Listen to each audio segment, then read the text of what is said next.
स्वागत है आप सभी का हमारे अमेजिंग से प्लेटफॉर्म एडू नेक्सस पे। तो आज हम स्टार्ट करने वाले हैं वर्क पावर एनर्जी का लेक्चर नंबर 6, जिसमें हम टॉपिक देखने वाले हैं कंजर्वेशन ऑफ एनर्जी के बारे में। चलिए देखते हैं हमारा क्या होता है। तो it state that the total mechanical energy is conserved, it can neither be created nor be destroyed. क्या बोलता है हमारा कंजर्वेशन ऑफ एनर्जी? हमारा कंजर्वेशन ऑफ एनर्जी ये बोलता है कि कोई भी एनर्जी को ना ही हम कोई कभी क्रिएट करते हैं और ना ही कभी उसको डिस्ट्रॉय कर सकते हैं। ये क्या होता है हमारा कि एक फॉर्म से दूसरे फॉर्म में ही, मतलब एक बॉडी से दूसरे बॉडी में बस ट्रांसफर हो सकता है। फिर से एक बार रिपीट कर देता हूँ, क्या बोल रहा है? इट स्टेट दैट, ये बोलता क्या है, हमारा टोटल जो मैकेनिकल एनर्जी होता है कंजर्व होता है। टोटल मैकेनिकल एनर्जी कंजर्व होने का मतलब, टोटल मैकेनिकल एनर्जी कंजर्व होने का मतलब हमारा एनर्जी ना तो कभी क्रिएट किया जाता है ना तो इसको कभी डिस्ट्रॉय किया जाता है। ये सिर्फ एक फॉर्म से दूसरे फॉर्म में ट्रांसफर हो सकता है। जैसे इसका हमारे एक इक्वेशन भी आता है, कैसे लिखते हैं हम? Kinetic energy initial plus potential energy initial is equals to kinetic energy final plus potential energy final. ये हमारा क्या होता है? टोटल मैकेनिकल एनर्जी अगर हम कंजर्वेशन करना होता है, मैकेनिकल एनर्जी अगर कंजर्व करना होता है, तो हम क्या करते हैं? इस इक्वेशन का यूज करते हैं। इस इक्वेशन का यूज किस लिए करेंगे? टोटल मैकेनिकल एनर्जी को कंजर्व करने के लिए, जिसमें हमारा क्या होता है, देखो आगे इसमें हम नेक्स्ट क्या आता है हमारा, अभी नेक्स्ट देखते हैं हमारा इसमें नेक्स्ट इक्विलिब्रियम स्टेट पे आता है, पे आते हैं हम। क्या होता है इक्विलिब्रियम स्टेट? चलो देखो, तीन तरह का हमारा इक्विलिब्रियम स्टेट होता है। एक होता है हमारा अनस्टेबल, एक होता है हमारा स्टेबल, एक होता है न्यूट्रल। अनस्टेबल मतलब ये हमारा चुन्नू लाल जैसा है, अनस्टेबल रहता है। मतलब तेरे मतलब मैं अनस्टेबल है मतलब कैसे सर? देखो तुम वीडियो पे ध्यान दो, ये अनस्टेबल क्यों रहता है? देखो, इसका पोटेंशियल एनर्जी बहुत ज्यादा हाई रहता है, इस वजह से ये क्या होता है हमारा अनस्टेबल रहता है। अनस्टेबल क्यों है? रीजन पूछा जाएगा तो क्या बोलोगे? ये मैक्सिमम इसका पोटेंशियल एनर्जी होता है अनस्टेबल का। स्टेबल का क्या होता है? इसका पोटेंशियल एनर्जी मिनिमम होता है, मतलब मिनिमम पोटेंशियल एनर्जी हो गया इसका, तो ये क्या हो जाता है इसमें इसमें हमारा स्टेबल हो जाता है। और न्यूट्रल क्या होता है? मतलब एकदम एग्जैक्ट बराबर पे। जैसे ये मान लो एक कटोरा की तरह ले लो, मान लो एक कटोरा को उल्टा करके अगर हम ऐसे रख दें, ये मान लो एक कटोरा है, ऐसे रख दिए, अब उस पे मान लो एक बॉल रख दिए, तो बॉल क्या कहाँ जाएगा हमारा? इजी फॉर्मेट में बता रहा हूँ, बॉल यहाँ रखेंगे तो कहाँ जाएगा? या तो यहाँ गिरेगा या तो यहाँ गिरेगा। तो गिर रहा है मतलब समझ लो वो अनस्टेबल हो गया। अनस्टेबल मतलब ऊपर रखे हम, वो अपना जगह पे नहीं है, वो गिर रहा है ऊपर से। ये इजी मेथड है समझने का। मान लो ये तुम्हारा ये कटोरा, ये तुम मान लो ये कटोरा, यहाँ पे तुम एक बॉल को रख देते हो, अब यहाँ पे रखोगे तो वो कहाँ जाएगा? कहीं नहीं जाएगा, वहीं पे बैठा रहेगा, वहीं पे पड़ा रहेगा अपना। तो क्या होगा? वो स्टेबल है, मतलब कहीं नहीं जा रहा। तो इस फॉर्मेट से इसको समझ सकते हो। और ज्यादा अगर इसमें लैंग्वेज मांगे तो लिख देना कि हाँ, मैक्सिमम पोटेंशियल एनर्जी का मतलब हमारा अनस्टेबल रहेगा, उसका क्या इक्विलिब्रियम अनस्टेबल है। मिनिमम पोटेंशियल एनर्जी में हमारा क्या होगा? मिनिमम पे रहेगा, हमारा स्टेबल रहेगा। अभी यहाँ पे और न्यूट्रल क्या है? मतलब न्यूट्रल मतलब एग्जैक्ट सेम पोजीशन पे ऐसे बस पड़ा हुआ है एक जगह। यहाँ इक्वेशन हम देख लेते हैं। एफ इज इक्वल टू क्या होता है हमारा? माइनस का D you by D x. पिछले इक्वेशन में भी, पिछले लेक्चर में बताया था इसमें। तो इसमें हमारा D you by D x तो जीरो किए, क्यों जीरो किए? क्योंकि हमारा फोर्स को अगर जीरो किए हैं तो इसको भी जीरो किए, तो हमारा पोटेंशियल एनर्जी इसमें क्या है? पोटेंशियल एनर्जी कांस्टेंट आ जाता है। नेक्स्ट हम इसमें देखते हैं हमारा नेक्स्ट और क्या है, क्वेश्चन पे आते हैं हम। थ्योरी तो हो गया, अब हमारा क्वेश्चन पे डिपेंड करते हैं। देखो क्या क्वेश्चन कर रहा है। पहला हमारा दे दिया ये u is equal to 2x² minus 4x। अभी u दिया है तो सबसे पहले तो हमें क्या पता चला u से? ये पोटेंशियल एनर्जी का इक्वेशन दिया हुआ है। चलो ठीक है। अब क्या बोल रहा है हमसे? हमसे पूछ रहा है find the position when potential energy is minimum. Potential energy minimum कब होगा? मतलब हमसे x का वैल्यू पूछ रहा है। क्या पूछ रहा है? x का वैल्यू। मतलब सर, x का वैल्यू तो मतलब है मेरे नजर में तो बहुत ज्यादा है सर। अरे बेवकूफ इंसान, यहाँ पे x का value sorry sir, sorry sorry. हाँ देखो यहाँ पे क्या है, पोटेंशियल एनर्जी तुम्हारा दे दिया u equal to 2x² minus का 4x। अब क्या करेंगे? इसको डिफ्रेंशिएट कर देंगे। अब डिफ्रेंशिएट करना मैंने सिखाया है, सारे लेक्चर्स में मैंने सिखाया है, उसमें देख सकते हो। तो डिफ्रेंशिएट करते तो हमारे इसमें क्या आता है? माइनस का 4x प्लस का 4 आता है।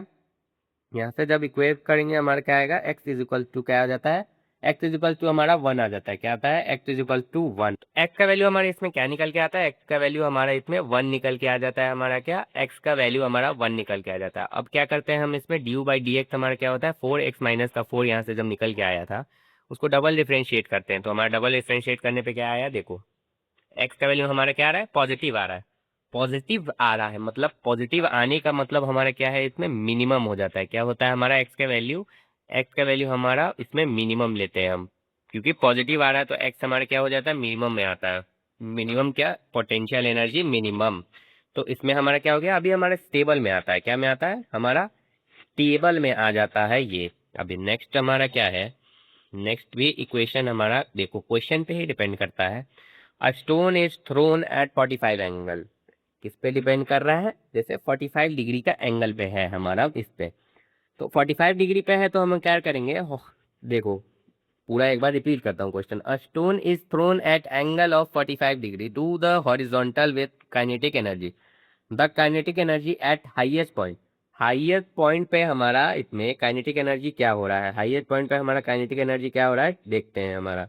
तो अभी हाईएस्ट पॉइंट पे हमें निकालना है, तो यहाँ से 45 डिग्री पे हम फेंके तो क्या होगा, कंपोनेंट निकालेंगे, यू कॉस थीटा एक हो जाएगा हमारा, यू साइन थीटा एक हो जाएगा हमारा। अभी हाईएस्ट पॉइंट पे क्या होगा, हॉरिजॉन्टल में तो सेम रहेगा, वर्टिकल चेंज होता रहता है। हॉरिजॉन्टल में क्या रहेगा, u upon root two, u upon root two क्या हो जाएगा हमारे इसमें, यू अपॉन रूट टू इसमें हम लिखते हैं क्या, हॉरिजॉन्टल में जो निकल रहा है हमारा स्पीड उसको लिखते हैं। हॉरिजॉन्टल स्पीड क्या हो गया हमारा, हॉरिजॉन्टल स्पीड इसमें हमारा हो गया u अपॉन रूट टू। अभी काइनेटिक एनर्जी फाइनल कैसे लिखेंगे हम, ये निकाल देंगे उसका फाइनल स्पीड से, इनिशियल निकाल देंगे यहाँ से, कैलकुलेट करेंगे दोनों को, हमारा इसमें क्या निकल के आ जाएगा, आंसर निकल के आ जाएगा k/2। क्या निकल के आ जाएगा, k/2 हमारा इसमें निकल के आ जाता है। अभी नेक्स्ट इसमें और क्या आ रहा है, नेक्स्ट नेक्स्ट देखो क्वेश्चन आ रहा है, मास दिया हुआ है हमारा 10 kg का, क्या दिया हुआ है, block of mass 10 kg is moving in x direction with a constant speed। कितना स्पीड है, 10 मीटर पर सेकंड का हमारा क्या है, कांस्टेंट स्पीड है। फोर्स भी दे दिया हमारा, अब क्या करेंगे, हमारा x का वैल्यू दो दो दे दिया है। देखो एक बार इस क्वेश्चन को अच्छे से एक्सप्लेन करते हैं। एक हमारा मास दे दिया है 10 kg का, ठीक है, स्पीड है उसका 10 मीटर पर सेकंड का, क्या दे दिया है, स्पीड हमारा दे दिया है 10 मीटर पर सेकंड का। अभी क्या बोल रहा है हमारा उसमें, फोर्स उसमें हमको लगाना नहीं है, फोर्स क्या लगा रहे हैं हम, जीरो का लगा रहे हैं हम इसमें फोर्स। अभी एक्स का वैल्यू हमारा 20 और 30 का वैल्यू दे दिया, हमसे काइनेटिक एनर्जी पूछ रहा है।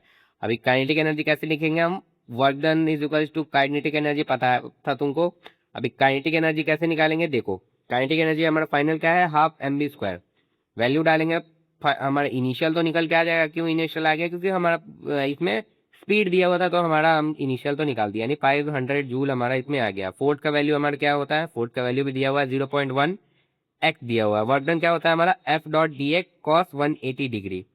वर्क डन अब कैसे निकालेंगे हम, इंटीग्रेट करके निकालेंगे। तो वर्क डन निकालते हैं कैसे, इंटीग्रेट करके वैल्यू वगैरह डालेंगे, हमारे इसमें क्या आएगा, माइनस का 25। जब काइनेटिक एनर्जी अब हम कैसे निकालते हैं, work done is equal to change in kinetic energy. Change in kinetic energy का मतलब final kinetic energy minus initial kinetic energy, दोनों बराबर करते हैं, हमारा कितना निकल के आ रहा है, 475 जूल हमारे इसमें क्या आ जाता है, 475 जूल हमारा इसमें आंसर निकल के आ जाता है। तो ये था हमारा क्वेश्चन, ये थोड़ा कॉम्प्लिकेटेड घुमाया हुआ क्वेश्चन है, तो इसको सॉल्व करोगे तभी पता चलेगा। मतलब ये मतलब इतना लेंथी क्वेश्चन है, अभी इसको सॉल्व करोगे तो समझ आ जाएगा। Okay sir. अभी नेक्स्ट हमारा क्या है, नेक्स्ट भी हमारा देखो, नेक्स्ट हमारा इसमें क्या बोल रहा है, उसमें 475 जो हमारा निकल के आया था वो था हमारा फाइनल काइनेटिक एनर्जी। क्या निकल के आया था, फाइनल काइनेटिक एनर्जी निकल के आ गया था। अभी हमारे इसके बाद आगे क्या है, नेक्स्ट हमारा है एक और क्वेश्चन आ रहा है। अभी सिर्फ क्वेश्चन पे ही जितना ट्राई करोगे उतना ज्यादा कॉन्सेप्ट क्लियर होगा। अभी क्या बोल रहा है, लीनियर मोमेंटम हमारा इंक्रीज हो रहा है 50% से। काइनेटिक एनर्जी पूछा है, लीनियर मोमेंटम क्या हो रहा है हमारा, 50% से इंक्रीज हो रहा है। चलो ठीक है, 50% से इंक्रीज हो रहा है, तो हम क्या बोलेंगे, हमारा इनिशियल वाले को मान लो हम पी मान लिए, चलो ठीक है पी मान लिए। अभी फाइनल वाले को कैसे मानेंगे, पी प्लस 50%, मतलब 50%, एक को तो 50 मान लिए ना, और एक 50% से इंक्रीज हो रहा है, मतलब फाइनल क्या होगा हमारा, पी प्लस का 50% ऑफ पी। तो ये क्या हो जाएगा, 1.5 का पी हम लिखेंगे, ठीक है, क्या लिखेंगे 1.5 पी। काइनेटिक एनर्जी क्या होगा, P square upon 2m, P square upon 2m आया, ठीक है। काइनेटिक फाइनल क्या लिखेंगे, पी फाइनल का square upon 2m, P final का स्क्वायर अपॉन 2m लिख दिए। चलो ठीक है, यहाँ से हम पी फाइनल का वैल्यू निकालेंगे। पी फाइनल का वैल्यू जब निकालते हैं तो हमारे इसमें क्या आ जाता है, 1.5 पी का square upon 2m। P final का यहाँ पे वैल्यू मैंने निकाला था, तो देखो अभी क्या है, यहाँ से जब वैल्यू वैल्यू सारा पुट करते हैं तो हमारा 125 निकल के आ रहा है। क्या निकल के आ रहा है, 125% इसका हमारा निकल के आ रहा है आंसर। सिर्फ वीडियो देखने से ये क्वेश्चन नहीं सॉल्व होगा, पहले भी बता रहा हूँ, इसको पेन और पेपर लेके ट्राई करना पड़ेगा, फिर ही सॉल्व होगा। ये देखने से कुछ समझ में नहीं आएगा नहीं क्वेश्चन जब तक देखते रहोगे। तो आज के वीडियो के लिए यहीं तक, अभी इस वाले क्वेश्चन तक एंड करते हैं। तो होप करता हूँ ये वीडियो अच्छा लगा होगा। तो आज के वीडियो के लिए यहीं तक रखते हैं, तब तक के लिए पढ़ाई करते रहें। All the very best.